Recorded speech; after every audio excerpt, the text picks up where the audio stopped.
नमस्कार दोस्तों, मैं एनआर गुजरानिया स्वागत करता हूं आपका अपने चैनल लर्निंग विद नटराज में। दोस्तों, आज मैं आपके लिए लेकर आया हूं जीन पियाजे के संज्ञानात्मक विकास का सिद्धांत पार्ट 2। मैंने आपसे कहा था कि मैं यह जीन पियाजे का जो सिद्धांत है इसे 2 पार्ट में बनाऊंगा।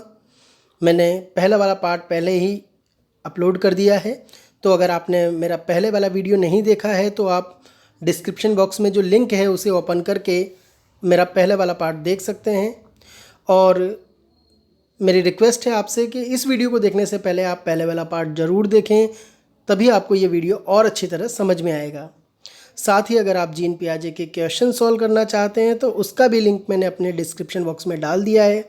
आप उस लिंक को ओपन करके उस पर भी जीन पियाजे से संबंधित जो क्वेश्चंस हैं महत्वपूर्ण, उनको देख सकते हैं। तो आइए शुरू करते हैं आज का यह वीडियो जो है जीन पियाजे के संज्ञानात्मक विकास के सिद्धांत पर। जीन पियाजे जो कि स्विट्जरलैंड के रहने वाले थे, जिन्होंने अपने बच्चों पर ही प्रयोग किया था और उन्होंने बच्चों को लिटिल साइंटिस्ट, नन्हे वैज्ञानिक कहा था। इससे पहले हम अनुकूलन की प्रक्रिया, व्यवस्थापन की प्रक्रिया, जिसमें अनुकूलन के अंतर्गत आत्मसातीकरण, समायोजन और साम्य धारण को हम समझ चुके हैं। तो आज उसी के आगे हम इस वीडियो को देखते हैं। पियाजे ने बताया कि जो प्रत्येक बालक है उसमें कुछ जन्मजात प्रवृत्तियां होती है, सहज क्रियाओं को वह करने लगता है, जैसे पकड़ना, चूसना, देखना आदि को लेकर वह बच्चा पैदा होता है। जैसे जैसे वह बच्चा बड़ा होता है वैसे वैसे वह अनुकूलन की प्रक्रिया करता है, एडेप्टेशन की प्रक्रिया वह करता है।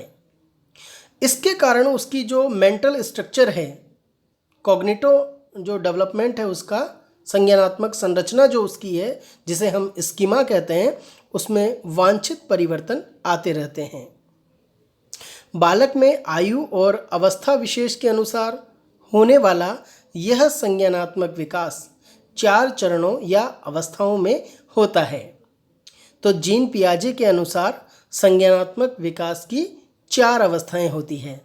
आगे हम इन्हीं संज्ञानात्मक विकास की अवस्थाओं का अध्ययन करेंगे। तो आइए इन अवस्थाओं को देखते हैं। जीन पियाजे ने जो संज्ञानात्मक विकास की 4 अवस्थाएं बताई हैं, उनमें सबसे पहली अवस्था है इंद्रिय गामक काल, जिसे अंग्रेजी में सेंसोरी मोटर स्टेज कहा जाता है। सबसे पहली अवस्था इंद्रिय गामक काल को बताया है। इसी तरह इन्होंने दूसरी जो अवस्था है वह पूर्व संक्रियात्मक अवस्था, जिसे उन्होंने प्री ऑपरेशनल स्टेज कहा है, वो बताई है। तीसरी अवस्था है मूर्त संक्रियात्मक अवस्था यानी कॉन्क्रीट ऑपरेशनल स्टेज, और चौथी अवस्था है अमूर्त संक्रियात्मक अवस्था यानी फॉर्मल ऑपरेशनल स्टेज। इस तरह इंद्रिय गामक काल, पूर्व संक्रियात्मक अवस्था, मूर्त संक्रियात्मक अवस्था और अमूर्त संक्रियात्मक अवस्था, 4 प्रकार की अवस्थाएं संज्ञानात्मक विकास की जीन पियाजे के द्वारा मानी गई हैं। आइए एक एक करके इन सभी अवस्थाओं का अध्ययन करते हैं। सबसे पहली अवस्था लेते हैं इंद्रिय गामक काल यानी सेंसोरी मोटर स्टेज। देखिए, नाम से स्पष्ट है, इंद्रिय गामक यानी इंद्रियों के द्वारा गामक कौशलों का विकास इस अवस्था में होता है। सेंस जो होती हैं वो मोटर गामक क्रियाओं को करवाती हैं। इस अवस्था की जो टाइम पीरियड है, अवधि है, वह जन्म से लेके 2 वर्ष तक होता है, यानी यह अवस्था जन्म से 2 वर्ष तक चलती है। इस अवस्था को संवेदी गामक काल या संवेदी प्रेरक काल के नाम से भी जाना जाता है, यानी इस अवस्था को संवेदी गामक काल भी कह सकते हैं और संवेदी प्रेरक काल भी कह सकते हैं। क्या होता है इस अवस्था में? इस अवस्था में जो मानसिक क्रियाएं बच्चा करता है, बच्चे का जो संज्ञानात्मक विकास इस अवस्था में होता है, वो इंद्रिय जनित गामक क्रियाओं के रूप में संपन्न होती है। इंद्रिय जनित मतलब आँख, नाक, कान, जीभ, त्वचा, इनके द्वारा मोटर स्किल्स बच्चा सीखता है। इस अवस्था में बच्चे के अंदर गत्यात्मक विकास की गति बहुत तीव्र होती है। जो मोटर डेवलपमेंट है बच्चे का वो बहुत ज़्यादा इस अवस्था में होता है। तो सबसे ज़्यादा मोटर डेवलपमेंट किस अवस्था में मिलता है आपको बताना है। इंद्रिय गामक काल या संवेदी गामक काल में ही सबसे ज़्यादा मोटर डेवलपमेंट बच्चे के अंदर होता है। चूँकि बच्चा 0 से 2 वर्ष का है तो सीधी सी बात है कि उसके पास भाषा ज्ञान नहीं होगा। तो इस अवस्था में बच्चे के पास भाषा ज्ञान नहीं होता है। और सोचिए कि बच्चे के पास भाषा ज्ञान नहीं है और वो सामने पड़े किसी बॉल को बताना चाहता है आपको, तो वो खुद बॉल के पास जाएगा, उसे अपने हाथों में उठाएगा और आपके सामने उस बॉल को कर देगा। या उसे किसी वस्तु का, यानी जैसे मान लीजिए एक पेन का परिचय प्राप्त करना है तो वो उसको मुंह में ले जाएगा, चूसने की क्रिया करने लगेगा, काटेगा, चूसेगा, फेंकेगा, उठाएगा, गिराएगा, दौड़ेगा। ये सारी क्रियाएं करके ही वो अपना कॉग्निटिव डेवलपमेंट यानी संज्ञानात्मक विकास करते हैं। अगली बात है कि इस अवस्था में बालक प्रतिवर्त क्रियाएं, रिफ्लेक्स एक्शन और वृत्तीय क्रियाएं करता है। प्रतिवर्त क्रियाएं क्या होती हैं? सहज क्रियाएं। जैसे सबसे ज़्यादा जो प्रतिवर्त क्रिया है वो है रोना और चूसना। यानी बच्चे जन्म के बाद सबसे ज़्यादा रिफ्लेक्स क्या देते हैं? एक तो वो रोते हैं, दूसरा माता का दुग्ध पान करते हैं। तो यहाँ पर रोना और चूसना सबसे ज़्यादा रिफ्लेक्स माने गए हैं, प्रतिवर्त क्रियाएं मानी गई हैं। और वृत्तीय क्रियाओं से तात्पर्य है दोहरान किए जाने वाली क्रियाएं। जैसे बार बार आपके शब्दों का अनुकरण करना, चीज़ों को ऊपर से नीचे गिराना, अपने पैरों को साइकिल की तरह चलाना, ज़मीन पर इधर उधर लुढ़कना, पैरों को बार बार गति देना, हाथों की उंगलियों को खोलना और बंद करना, झुनझुने को पकड़कर बार बार हिलाना। ये सारी जो क्रियाएं हैं इन्हें आप वृत्तीय क्रियाएं कह सकते हैं। तो इस अवस्था में बच्चे शारीरिक कार्यों में रुचि लेते हैं, शारीरिक क्रियाओं में रुचि लेते हैं, मोटर स्किल्स में रुचि लेते हैं और सबसे प्रमुख रिफ्लेक्स रोना और चूसना है। अब दोस्तों सबसे महत्वपूर्ण बात जो सबसे ज़्यादा पूछा गया है आज तक प्रश्न है कि किस अवस्था में बच्चे के अंदर वस्तु स्थायित्व का गुण विकसित हो जाता है। तो सही जवाब है इसका कि संवेदी गामक काल यानी इंद्रिय गामक काल में ही बच्चे के अंदर वस्तु स्थायित्व यानी ऑब्जेक्ट परमानेंस का गुण आ जाता है।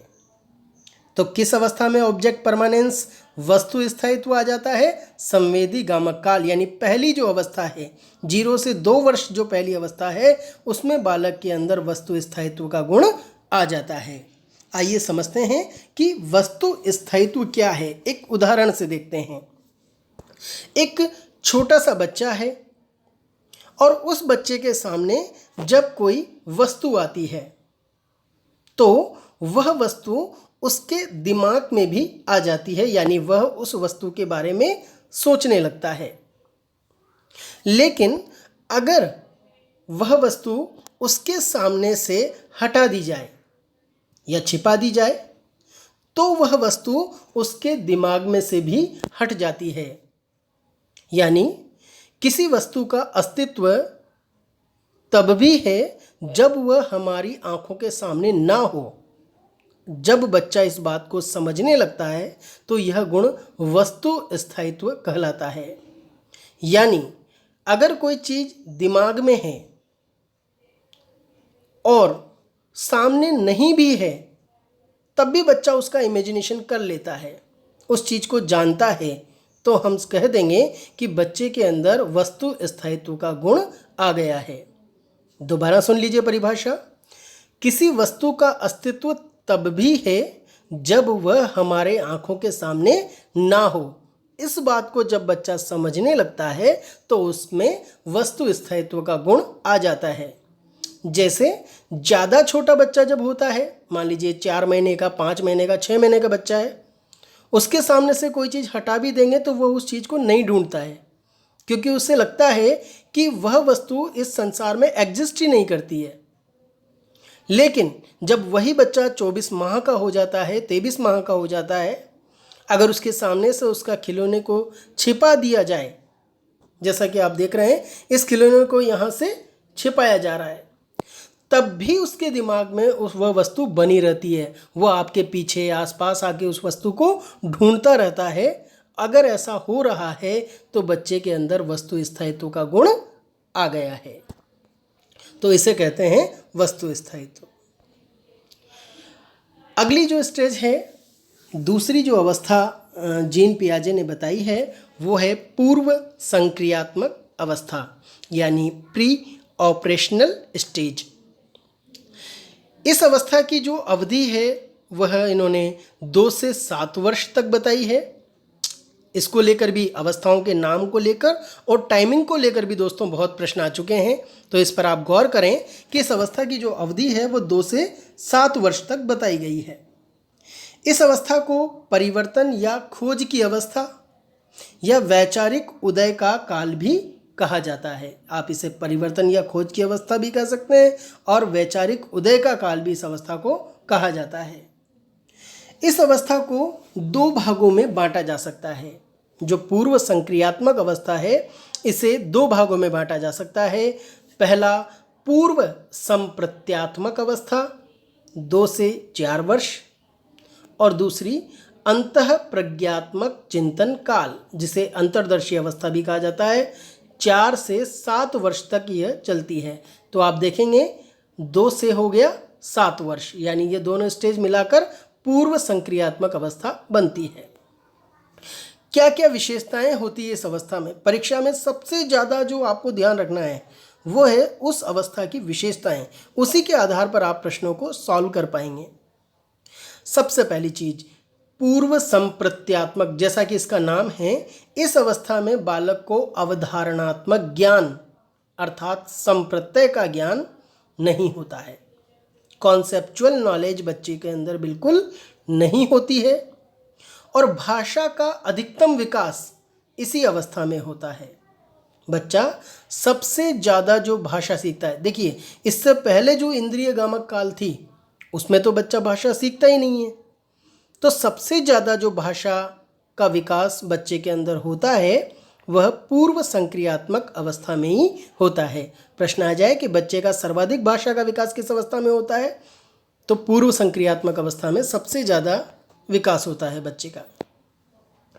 इस अवस्था में बच्चे अपनी बुद्धि के अनुसार स्वनिर्मित भाषा का प्रयोग करने लगते हैं। रोटी को अट्टा कहने लग जाएगा, पानी को पापा कहने लग जाएगा, जिस तरह के अपने जो शब्द हैं वो बना लेता है। साथ ही इस अवस्था में उनमें ट्रांसडक्टिव रीजनिंग की प्रवृत्ति मिलती है। अब ट्रांसडक्टिव रीजनिंग क्या है? इसका मतलब होता है असंबंधित उदाहरणों के मध्य एक संबंध देखना, यानी 2 चीज़ें जिनके बीच में कोई रिलेशन नहीं है उनके बीच में भी रिलेशन की कल्पना करना ट्रांसडक्टिव रीजनिंग कहलाती है। आप इसे निराधार तर्क कह सकते हैं।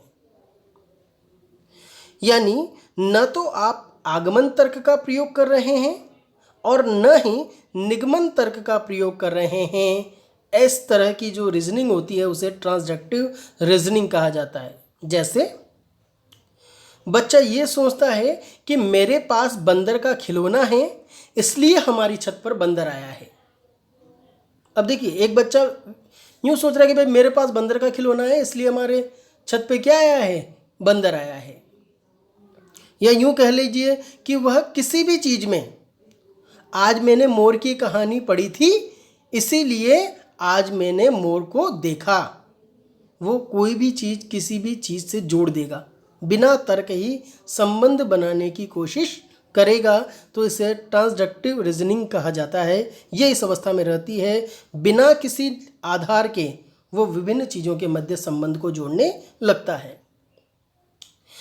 इस अवस्था में बालक किसी क्रिया के पीछे के नियमों को नहीं जानता। इस अवस्था में बच्चा किसी भी क्रिया के पीछे के नियमों को नहीं जानता। मतलब क्रिया को तो समझता है। अगर उससे कहेंगे कि माचिस की तीली पानी पर डालें तो क्या होगा, तो बच्चा कह देगा कि ये तैर जाएगी। लेकिन यदि उससे पूछे कि ये क्यों तैर जाएगी, तो फिर उन नियमों को वह नहीं बता पाएगा। तो इस अवस्था में बच्चा किसी भी क्रिया के पीछे के नियमों को नहीं जानता। इस अवस्था में बालक परिस्थिति के किसी एक पक्ष पर विचार करते हैं, बाकी की उपेक्षा कर जाते हैं। बहुत महत्वपूर्ण बात है, समझिएगा। एक पक्ष को ध्यान रखना, बाकी की उपेक्षा कर जाना। जैसे अगर आप उन्हें कुछ माचिस की तीलियां लाइन से जमाने के लिए कहेंगे, तो हो सकता है अगर वो तीलियां छोटी बड़ी हुई तो एक तरफ से तो आपको वो सारी एक कतार में जमी हुई नजर आएगी, लेकिन हो सकता है दूसरी ओर से कतार का बिल्कुल ध्यान नहीं रखा गया हो। या अगर उन्हें कुछ चीज़ें, कुछ कुर्सियां या स्टूल जमाने के लिए कहा जाए, तो हो सकता है वह हॉरिजेंटल तो सही हो लेकिन वर्टिकल सही ना हो। मतलब उसको आड़ी रेखा के रूप में तो सीध दे दी गई हो, लेकिन खड़ी रेखा के रूप में बिल्कुल भी सीध ना दी गई हो। वह किसी एक पक्ष को ही ध्यान में रख पाता है, चीज़ों के बहुत सारे पक्ष को वह ध्यान नहीं रख पाता। उसके चिंतन में क्रमबद्धता नहीं होती। इस अवस्था में बालक के चिंतन में क्रमबद्धता नहीं होती, कोई सीक्वेंस नहीं होता उनके चिंतन में। वह ऊट पटांग चिंतन इस अवस्था में करते रहते हैं। अब देखिए, बहुत महत्वपूर्ण प्रश्न बनता है, किस अवस्था में बच्चे के अंदर जीववाद, एनिमिज्म की प्रवृत्ति मिलती है? आपका जवाब होगा, पूर्व संक्रियात्मक अवस्था की मुख्य कमी, लिमिटेशंस, परिसीमा ही जीववाद है। क्या होता है जीववाद, एनिमिज्म? निर्जीव वस्तुओं में सजीव समझना या निर्जीव में सजीव की कल्पना करना, जिसे आप सजीव चिंतन कहते हैं, वही दरअसल जीववाद है। उदाहरण स्वरूप, जब बच्चे को किसी चेयर से चोट लग जाती है और वह रोने लगता है, फिर मम्मी आती है और क्या करती है, उस चेयर की पिटाई कर देती है, और बच्चा ये सोचकर खुश होता है कि अच्छा हुआ, अब हुई ना इसकी पिटाई चेयर की। तो यहाँ पर बच्चे को लगता है कि चेयर को पीटे जाने से जैसा दुख मुझे हुआ है वैसा ही किसको हो रहा होगा, चेयर को भी हो रहा होगा। उसे लगता है कि उसकी कार भी रात को सो जाती है और सुबह जागती है। उसे लगता है कि उसकी गुड़िया को भी ठंड लगती है, उसकी गुड़िया को भी भूख लगती है। और इस तरह बच्चा निर्जीव चीज़ों को सजीव समझता है और इस प्रवृत्ति को जीववाद कहते हैं। यह जीववाद पूर्व संक्रियात्मक अवस्था की परिसीमा है। दूसरी जो लिमिटेशन है इस अवस्था की, वो है आत्मकेंद्रितता, यानी सेल्फ सेंटर्ड। इस अवस्था में बच्चा सेल्फ सेंटर्ड होता है, आत्मकेंद्रित होता है। क्या होता है आत्मकेंद्रित? अपने विचार या सोच को सही मानना तथा यह सोचना कि संसार में जो कुछ है वह सब उसके लिए ही है। जैसे जब उसे भूख लगती है तब वह सोचता है कि मेरी गुड़िया को भूख लग रही होगी। अब देखिए, उसे भूख लगी है तब जाके उसने क्या सोचा कि उसकी गुड़िया को भूख लग रही होगी, मतलब मुझे भूख लगती है तो गुड़िया को भी भूख लग रही है। जब वो अपनी गुड़िया की तरफ देखता है तो सोचता है कि यह गुड़िया मेरी तरफ देख रही है। देखिए, देख वो रहा है गुड़िया की तरफ और सोच क्या रहा है मन में कि गुड़िया मेरी तरफ देख रही है। उसके पापा मान लीजिए बाजार से आम लेकर आते हैं और किसी भी बच्चे से इस उम्र में पूछा जाए कि यह आम किसके लिए लाए हैं, तो बच्चा सीधे से अर्थों में कहेगा मेरे लिए। घर में 3 भी बच्चे हों तब भी बच्चे से पूछे जाने पर कि पापा किसके हैं, कि मेरे पापा हैं। ये चांद किसके लिए चमकता है, हमारे लिए चमकता है। तारे हमारे लिए चमकते हैं। दादी मेरी है। उसे लगता है कि पूरा संसार इसलिए है क्योंकि वो संसार में एग्जिस्ट करता है। ये सारा संसार उसी से जुड़ा हुआ है और उसी की सोच और विचार के अनुरूप चल रहा है। इस चीज़ को कहा जाता है आत्मकेंद्रितता, यानी सेल्फ सेंटर्ड होना। अब देखिए कि इस अवस्था में बालक का मस्तिष्क बिना किसी तार्किक विचार के किसी भी बात को ग्रहण कर लेता है। बिना किसी तार्किक विचार के, कोई रीजनिंग नहीं चाहिए। आप उससे कह दें कि शेर ने हाथी से ये कहा तो मान लेगा कि कहा होगा। और जैसे ही शेर हाथी पर झपटा, हाथी पंख फड़फड़ाकर उड़ गया। बच्चा पूछेगा ही नहीं कि अब हाथी कैसे उड़ा होगा, मान लेगा कि उड़ गया होगा। बिना किसी तर्क के बच्चा किसी भी बात को ग्रहण कर लेता है। हाँ, सबसे महत्वपूर्ण बात देखिए, यह प्रश्न सबसे महत्वपूर्ण बन रहा है कि इस अवस्था में उनमें पलटावी गुण, एबिलिटी टू रिवर्स नहीं पाया जाता। पलटावी गुण का मतलब है रिवर्स की जो एबिलिटी होती है, बात को पलटकर याद रखने की जो एबिलिटी होती है, उसे कहा जाता है पलटावी गुण। आगे हम इसका उदाहरण भी देखेंगे। मान लीजिए छत पर चढ़ने के लिए 20 सीढ़ियां बच्चा चढ़कर आया है, मतलब छत पर चढ़ने के लिए उसने 20 सीढ़ियों के ऊपर पैर रखा है और ऊपर जब पहुंच गया तो वह यह नहीं समझ पाएगा कि नीचे उतरने के लिए कितनी सीढ़ियां उतरनी होंगी। यानी चढ़ने के लिए यदि 20 सीढ़ियां हैं तो उतरने के लिए भी 20 सीढ़ियां होंगी। इस बात को न समझ पाना पलटावी गुण का नहीं होना है। और जब बच्चा ये समझ जाता है कि अगर मैं 20 सीढ़ियाँ चढ़कर ऊपर आया हूँ तो 20 ही सीढ़ियाँ नीचे उतरकर मुझे जाना है, इस बात को यदि बच्चा समझ जाए तो उनमें चीज़ों के दोनों पॉजिटिव और नेगेटिव, यानी सकारात्मक और नकारात्मक दोनों पक्षों को जानने की योग्यता आ जाती है, जिसे पलटावी गुण कहा जाता है। जैसे अगर किसी बच्चे को बताया जाए कि 5 में से 3 घटाने पर 2 बचते हैं और उससे पूछा जाए कि अच्छा ये बताओ 2 और 3 को जोड़ेंगे तो कितने आएंगे, और मान लीजिए बच्चे ने बता दिया कि 5, तो समझिए कि उसमें पलटावी गुण आ गया है। लेकिन अगर वो ये चीज़ नहीं बता पाया तो उसके अंदर पलटावी गुण नहीं होता।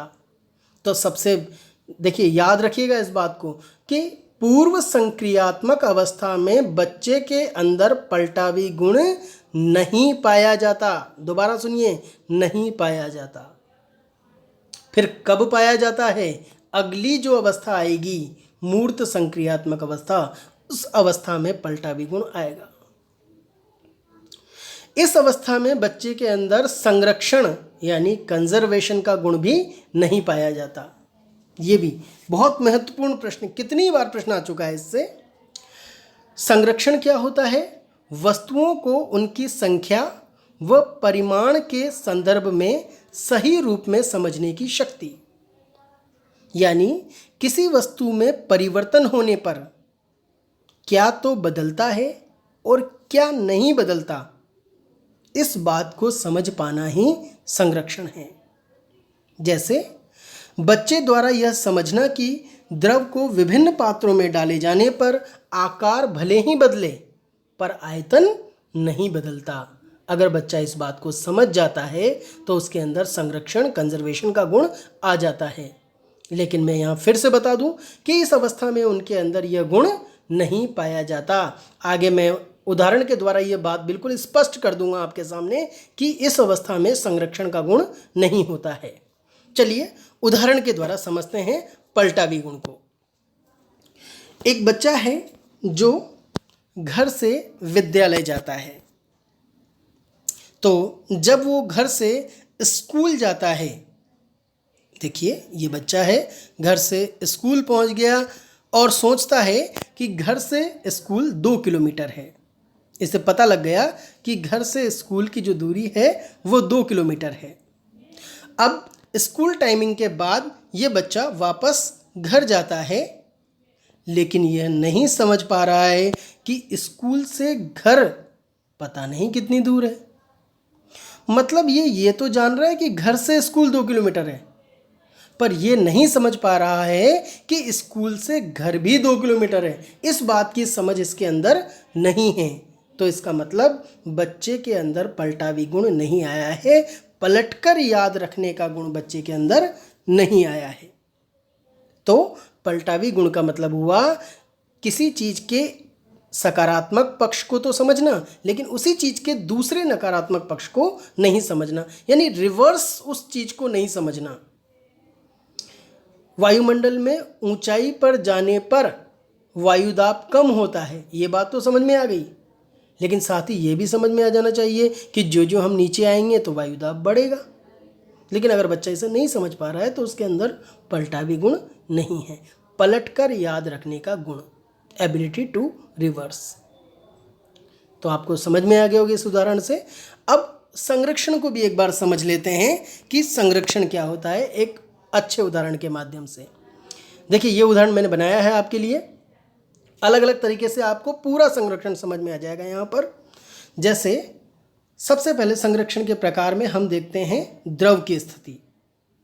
देखिए, 2 गिलास हैं और दोनों बराबर मात्रा में भरे हुए हैं। अब हमने क्या किया, एक गिलास का जो पानी था उसे दूसरे सकरे, जो गिलास सकरा था लेकिन लंबा था, उसमें डाल दिया। अब देखिए, गिलास चौड़ा है तो वो आधा भरा हुआ है, लेकिन अगर उसी गिलास को सकड़े गिलास में डाला जाएगा पानी को तो वो फुल भर जाएगा। अब बच्चे के सामने प्रश्न किया जा रहा है, पूर्व संक्रियात्मक अवस्था के बच्चे के सामने प्रश्न किया जा रहा है, किस गिलास में पानी ज़्यादा है। तो चूंकि उसके अंदर संरक्षण का गुण तो है ही नहीं, तो वो क्या सोचेगा कि लंबे वाले गिलास में पानी ज़्यादा है, जबकि असलियत क्या है, दोनों पानी बराबर हैं, लेकिन वह उस गिलास में हुए परिवर्तन को नहीं समझ पा रहा है। तो उसे लगेगा कि जो गिलास फुल भरा हुआ है, ऊपर तक भरा हुआ है, उसमें पानी ज़्यादा है, जबकि गिलास सकरा हो गया है, इस बात का उसे ज्ञान नहीं है। आगे देखते हैं संख्या संबंधी संरक्षण। यहाँ पर 5-5 गोलियों की 2 कतारें हैं और दोनों बिल्कुल बराबर हैं। अब हमने क्या किया, ऊपर वाली जो कतार थी उनमें गोलियों के मध्य दूरी बढ़ा दी गई। देखिए, गोलियों की संख्या में कोई परिवर्तन नहीं हुआ है, केवल उनके मध्य दूरियां बढ़ा दी गई हैं। अब इस एज के बच्चे से प्रश्न पूछा गया, पूर्व संक्रियात्मक अवस्था के बच्चे से प्रश्न पूछा गया कि किस लाइन में गोलियां ज़्यादा हैं। तो बच्चे का जवाब था कि ऊपर वाली लाइन में गोलियां ज़्यादा हैं। इसका मतलब भी है कि उसके अंदर संरक्षण का गुण नहीं है, परिवर्तन को वह नहीं समझ पा रहा है। मात्रा को समझते हैं। 2 क्ले बॉल्स हैं, क्ले जो मिट्टी की तरह आती है, तो क्ले की बॉल हैं और उनमें से एक क्ले बॉल को बेलकर लंबा कर दिया गया और बच्चे से पूछा कि किस में ज़्यादा मात्रा में क्ले है, जबकि दोनों में बराबर है। लेकिन बच्चे का जवाब क्या होगा कि जो बी वाला, जो लंबा वाला है, उसके अंदर क्ले ज़्यादा होगा। तो यहाँ भी बच्चा नहीं समझ पा रहा है कि दोनों गोले बराबर थे, बस इसको बेल कर लंबा किया गया है, लेकिन वो समझेगा कि जो ज़्यादा लंबा है उसी में ज़्यादा क्ले है। यहाँ भी वो संरक्षण के गुण को नहीं पा रहा है। आकार में समझ लीजिए, 2 एक समान छड़ हैं और एक छड़ को थोड़ा आगे सरका दिया गया हैं, दोनों बराबर, लेकिन एक को राइट साइड में थोड़ा आगे बढ़ा दिया गया और उससे पूछा गया कि कौन सी छड़ ज़्यादा लंबी है। उसने बताया कि ऊपर वाली छड़ ज़्यादा लंबी है क्योंकि वो आगे तक जा रही है। वो ये नहीं समझ रहा है कि वो पीछे से भी आगे जा रही है, लेकिन उसे लगेगा कि जिसका मुंह ज़्यादा आगे है वही छड़ ज़्यादा लंबी है। तो इस अवस्था में, यानी पूर्व संक्रियात्मक अवस्था में, बच्चे के अंदर संरक्षण का गुण नहीं पाया जाता। अब आती है मूर्त संक्रियात्मक अवस्था, यानी कॉन्क्रीट ऑपरेशनल स्टेज। यह अवस्था 7 से 11 वर्ष तक चलती है। इस अवस्था को वैचारिक क्रिया का काल या नियमीकरण की अवस्था भी कहते हैं। इस अवस्था में बालक मूर्त अवधारणा या संप्रत्तियों को जानने लगता है, किंतु उस अवधारणा, उस संप्रत्यय के अमूर्त पक्ष को वह नहीं समझ पाता। यानी किसी भी कॉन्सेप्ट के मूर्त स्वरूप को तो समझ लेगा, लेकिन उसी कॉन्सेप्ट के अमूर्त स्वरूप को नहीं समझ पाएगा।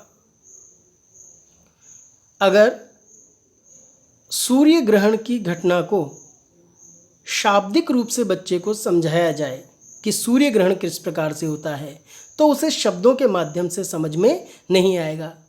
लेकिन अगर सूर्य, पृथ्वी और चांद को बॉल के माध्यम से आगे पीछे करके, घुमा के, रोशनी डाल के उसे समझाया जाए, तब जाकर उसे वह चीज़ समझ में आ जाएगी। तो उदाहरण मूर्त के रूप में तो समझ में आ जाएगा, लेकिन केवल शाब्दिक रूप या अमूर्त रूप में बच्चे को समझ में नहीं आ पाता। इस अवस्था में बच्चे आगमनात्मक कल्पनाएं करने लगते हैं। आगमनात्मक मतलब उदाहरण से नियम को जानने लगते हैं, लेकिन किसी भी चीज़ को समझने के लिए उसे उदाहरणों की आवश्यकता पड़ेगी। यानी मूर्त का सहारा अमूर्त को समझाने के लिए आपको लेना ही पड़ेगा इस अवस्था में। इस अवस्था में बच्चे के अंदर आत्म केंद्रितता यानी ईगोसेंट्रिज्म, सेल्फ सेंट्रिज्म जिसे कहा जाता है, और जीववाद एनिमिज्म की जो प्रवृत्ति है, जो उस अवस्था में बहुत ज़्यादा थी, वो इस अवस्था में आकर कम हो जाती है। इस अवस्था में बालक अपने विचारों को क्रियात्मक रूप देने लगता है। वहाँ क्रियात्मक रूप नहीं दे रहा था, यहाँ ये क्रियात्मक रूप देने लगा है। इसीलिए इसे वैचारिक क्रिया की अवस्था भी कह रहे हैं। देखिए, विचारों को क्रिया दी जाने लगी है। वहाँ विचारों का उदय हुआ था इससे पहले वाली अवस्था में।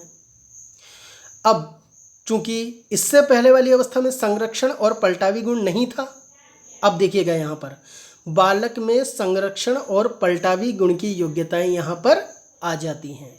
तो दोनों चीज़ें, सबसे महत्वपूर्ण बिंदु है ये कि उनमें संरक्षण और पलटावी गुण की योग्यताएं आ जाती हैं।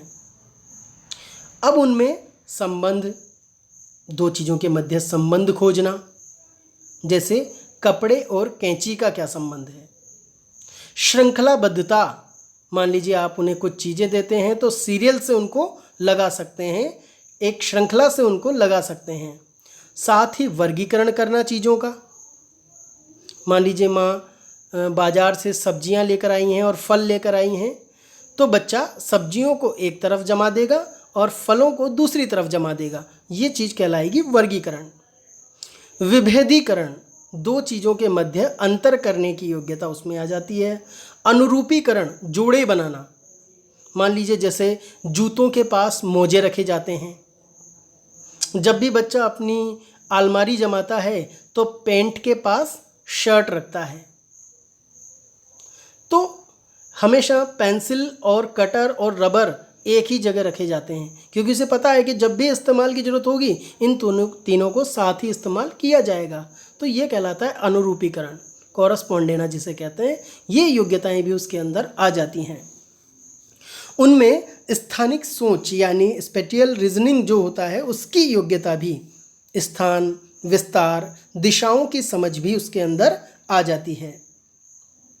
लेकिन इस अवस्था की दो परिसीमाएं हैं। नंबर एक कि बच्चा केवल मूर्त अवधारणा को ही समझ सकता है, अमूर्त को नहीं समझ सकता।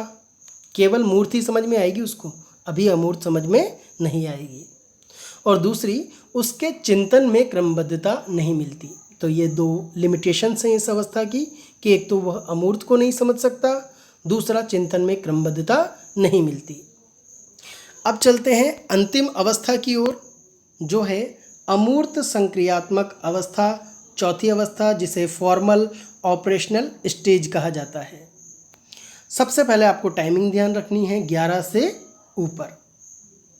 इस अवस्था में बच्चा अमूर्त अवधारणाओं को जानने लगता है। पहले केवल मूर्त को समझ रहा था, अब अमूर्त को भी समझने लगता है। इस अवस्था में बालक निगमनात्मक तर्क करने लगता है। इससे पहले वाली अवस्था मूर्त में क्या पढ़ा, आगमनात्मक तर्क करने लगता है। यहाँ क्या पढ़ रहे हैं, निगमनात्मक तर्क करने लगता है। निगमनात्मक मतलब नियम से उदाहरण की ओर। अब नियम के आधार पर उन उदाहरणों को भी वह हल कर सकता है। इसमें बच्चे के अंदर कॉन्सेप्ट का ऑल ओवर डेवलपमेंट हो जाता है, समुचित विकास हो जाता है। यानी पूरी तरह, देखिए किसी भी अवधारणा या कॉन्सेप्ट के दो पक्ष होते हैं, एक मूर्त एक अमूर्त। नाव पानी में तैरती है, यह उसका मूर्त पक्ष है, और नाव पानी में क्यों तैरती है यह उसका अमूर्त पक्ष है। तो बच्चा मूर्त पक्ष को भी समझ जाता है और अमूर्त पक्ष को भी समझ जाता है, यानी संप्रत्यय का समुचित विकास इस अवस्था में हो जाता है। इस अवस्था में विचारने, सोचने, तर्क करने, कल्पना, निरीक्षण, अवलोकन, परीक्षण, प्रयोग आदि के द्वारा उचित निष्कर्ष निकालने की क्षमता भी विकसित हो जाती है। ये सारी एबिलिटी भी इस अवस्था में बच्चे के अंदर आ जाती है। इस अवस्था में भाषा संबंधी जो योग्यता है और कम्युनिकेशन स्किल्स जो है वो इस अवस्था में टॉप पर पहुंच जाता है, ऊंचाई को छूने लगता है। इस अवस्था में बच्चा अब रटने पर ध्यान नहीं देता, स्मरण शक्ति के आधार पर रटने पर ध्यान नहीं देता, बल्कि तर्क और समझ पर ध्यान देता है। यानी बच्चा किसी भी चीज़ को अब तर्क और समझ के आधार पर याद रखता है, ना कि रटकर। इस अवस्था में बालक के अंदर समस्या समाधान की योग्यता का विकास भी होने लगता है। तो समस्या समाधान की योग्यता किस अवस्था का लक्षण है? अमूर्त संक्रियात्मक अवस्था की। इस अवस्था में बच्चा हाइपोथेसिस परिकल्पनाओं का निर्माण भी कर लेता है, अर्थात समस्या के सभी संभावित समाधान पर वह ध्यान दे सकता है। किसी भी चीज़ के कितने समाधान हो सकते हैं। मान लीजिए बच्चा घर आया और चाबी खो गई थी और बाहर ताला लगा हुआ है, तो कई सारे समाधान उसके दिमाग में आ सकते हैं। क्यों ना पड़ोसी की चाबी से ट्राई किया जाए, हो सकता है ताला खुल जाए। या कहीं इसकी कोई दूसरी चाबी तो नहीं है मेरे पास, या फिर मैं किसी ताले वाले को बुला लाता हूँ और उससे इस ताले को खुलवा लेता हूँ, या फिर ताला वाला जितना रुपया लेगा उससे कम कीमत तो इस ताले की है, तो क्यों ना इस ताले को तोड़ ही दिया जाए। कई सारे विकल्प उसके दिमाग में आते हैं उस ताले को लेकर। तो बच्चा यहाँ पर हाइपोथेसिस बनाने लगता है, परिकल्पना करने लग जाता है। साथ ही उसमें INRC समूह की योग्यताएं भी विकसित हो जाती हैं। क्या है INRC?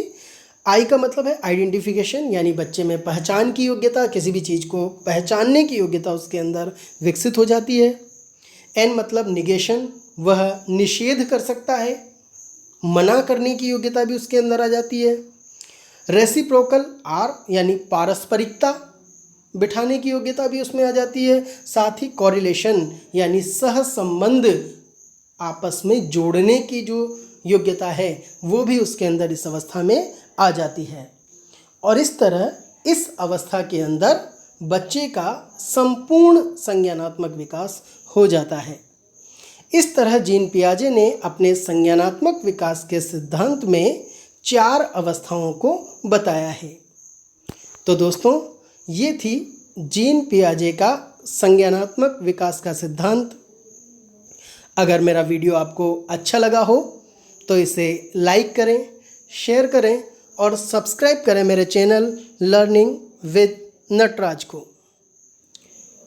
और आपसे रिक्वेस्ट है कि इस वीडियो को ज़्यादा से ज़्यादा आप शेयर करें। Thanks for watching. सीखते रहिए, जुड़े रहिए मेरा चैनल जिसका नाम है learning with Nataraj. Thank you very much.